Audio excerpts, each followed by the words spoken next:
Howdy y'all, got the Bulldog on the channel. What we got here today is a 2000 Chevy Blazer, 4-wheel drive. And this is a regular customer. Seems like he's always got something down here for me to work on. This one here, he said you accelerate and you hear a little and then you let out of it and brake hard and it gets really bad. Well, we were thinking driveline issue, you know, front prop shaft U-joint, that'll give trouble if everything twists just right. You know, maybe a wheel bearing, something along those lines. We picked it up and shook the wheel and clunk, clunk. We thought, okay, yeah, wheel bearing. Until we looked. It wasn't a wheel bearing.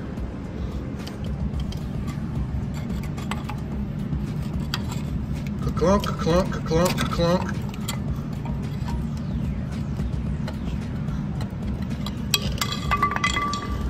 So yeah, that was why it was torque dependent. That is the rear bushing of the upper A-arm. And what we're going to do today is replace the entire upper A-arm. Comes with the ball joint, bushings, the whole bit. You can buy just bushings for them, but half the time they do not want to go in there. They don't want to be straight. Money ahead a lot of times just to get the whole thing, put it on there. So let's go. This time we're using the Precision brand, part number 3CB 50050. Would have preferred a better brand, but this is what they had in stock at one store in the area. They didn't even have it at our home stores. This is for the right front of this Blazer here. It's the one that I, you know, kind of cobbled together with the, because he went deer hunting with it. And you know what? Now that it looks terrible in the front end, the deer avoid it because they know he ain't gonna stop. So, plus, I guess, I don't know. Now I'm working on the ground right now because this thing is getting a transmission up on the lift and I'm not quite done with it, but we've got weather coming in and that's my way home. Customer's 50 miles away. I drove this up here, so I got to fix it so that I can drive it home. I do that as a favor to my customers over there, but it makes it kind of nerve-wracking for me, especially ever since the illness in the world, because nobody keeps parts anymore. I have a hard time even freaking getting hamburger buns for my lunch. Imagine how it is getting parts for your car. This is what I would loosely describe as a chore truck. It runs up and down gravel roads and hauls around all their supplies, vet supplies for the cattle and everything. So it gets to be a mess. This isn't too bad actually. But first thing you do is you start chipping away at all the junk so that you can get to the part that you're actually working on.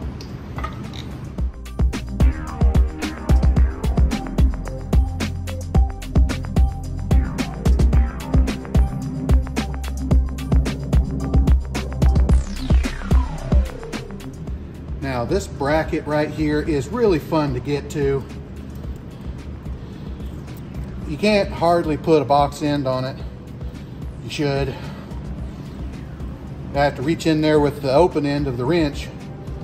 And I've got good snap-on flank drive wrenches, so it will grab it. But we'll pull off this bracket right here. This is riveted to the ball joint, so that's going to be fun to put back on. And then just these two bolts in the ball joint. It's not a huge deal to do, but sometimes when you're working out in the cold, it's not great. But at least we're in a warm building.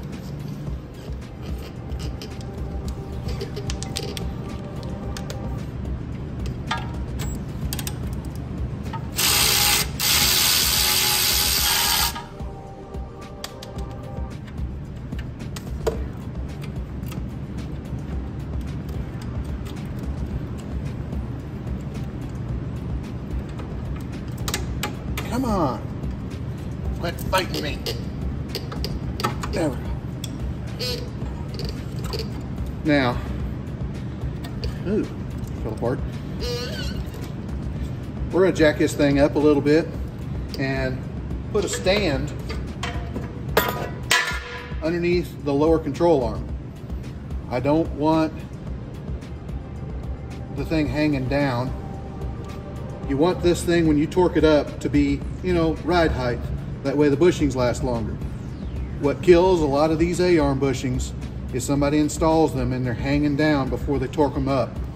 You have to have this at ride height before you torque your A-arm bushings, or when you rotate it up to ride height, the rubber twists inside there. And under constant torsion, they will rip out prematurely.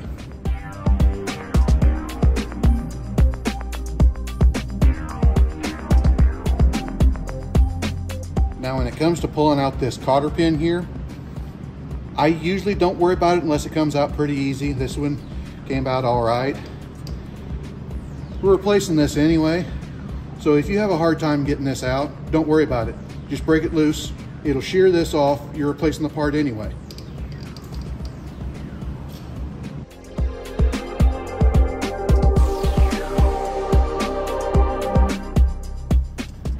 Now these bolts here, they adjust the alignment of the vehicle, so they have to go back exactly where they were.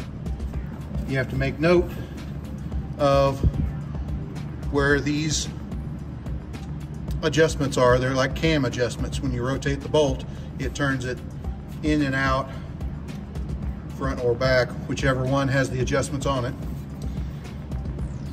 This one looks like it's going to be a little bit fun because the shock is in the way of the bolt here. So I'm going to take the shock out so that I can take the bolt out so that I can take the A-arm off. If they'd put the bolt in the other way and made it the right length, and you wouldn't have to do that, but that's too easy.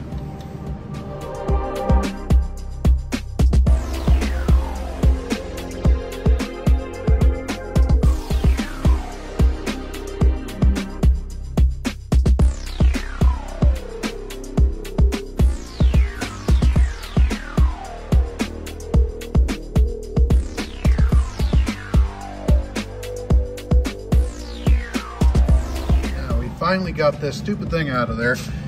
That one there gave me a little bit of a fight because the shank of the bolt was rusted up and stuck in the thimble of the bushing.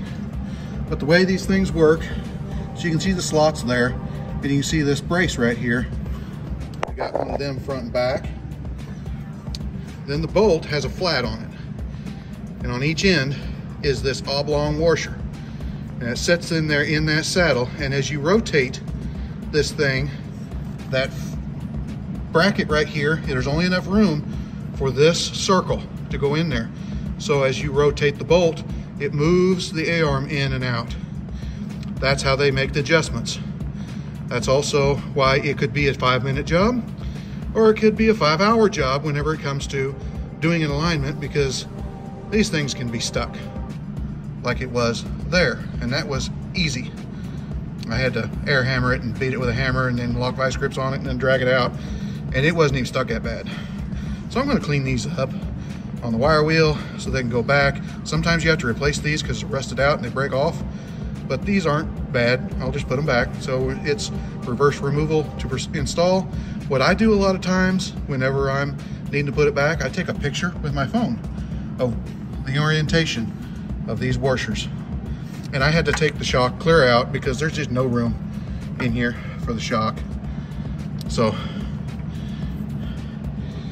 yeah, they always do that. They put the bolts from inside out, always, no fail. So whenever you're doing something like this, you gotta pull something out of the way first. And then there's some that, well, just like this one here, the bolt doesn't actually come out. If it's straight up, like this one was, it hits this bracket right here. So you have to rotate it, pull it out a little bit more, and rotate it again and pull it back a little bit more, and then go from there. Yeah. Other than that, it's reverse removal to install. Now that I've got it shined up a little bit, you can see all the rust pitting and everything on that. That was everywhere that was. It was a big ball of rust on it, and it just locks it into that sleeve. It just makes it a fight to do anything. So that's why people will think, well, it's a 5-minute job. I had that done once. It's just 5 minutes. And the other guy was 5 hours. That doesn't mean the other guy didn't know what he was doing. He might have been fighting something like this. Now the replacement part has a bolt already missing right here because we got to grind off this rivet and take this bracket and put it on the new part. Make sure you do the whole job and don't leave parts like this. We don't want to find, you know, the wire all ripped off and half zip tied to something, you know. Okay, we got everything set up. Got our bracket back on. I put some never sees on our bolts and slid them back in. Now we got them setting in there correctly. You could do all that before you tighten anything up. I mean, you can run it down a little bit, but you keep rotating your bolt around, get it fitted down inside the saddle. Both of these were standing about straight up. So that's where we're going back. Designed to just get at least close. You know, that way we can get it, it can go a while before you get it aligned. And if it doesn't wear the tires out, leave it alone. But now we're gonna just kind of guess at the right height of this thing right here and torque these things down. It's about right where it is. Yeah, about right there. I rotated the grease zerd around so it's pointing more towards the inside. You can't grease it if it's pointing towards the wheel. And we're gonna torque this thing down. Now, just word of warning, this is for this application. There are some of them out there where you hold the nut in place and you rotate the bolt. Most of them are like this. Most of them, you hold the bolt in place and rotate the nut. But there are some where the nut is attached to a sleeve that runs through the whole thing, and that is the cam. You rotate the nut to adjust it and leave the bolt and use the bolt to tighten it up. Just be warned, this isn't for everything. This is just for most things. Now, while I'm going back together with this, I want to go ahead and put on this bolt that holds the brake line in place. And this bracket right here is what held on the sensor for the ABS at some point. And as you can see, somebody solved that with a zip tie. I'm here, I'm just gonna cut this thing off and put this thing back on there like it's supposed to be. That way it'll be right. Okay, we're all torqued up. Got the bracket back on, got the wire bolted on under there. Got it bolted on here. Got this torqued up with the cotter pin in it, and I've greased the ball joint. Just a pro tip, when it comes to greasing these ball joints or tie rod ends or anything, pump grease in there until the boot starts to swell and stop. Don't pump until grease comes out. That breaks the seal, and now water can get in. It doesn't help anything. Just have the boot full of grease. That's good enough. We're gonna throw the wheel back on. We're gonna take it for a test drive, see how everything handles, but I think we're gonna be good. That's this one. Like, comment, subscribe, hit your little bell notification, share it all around. Talk to you later.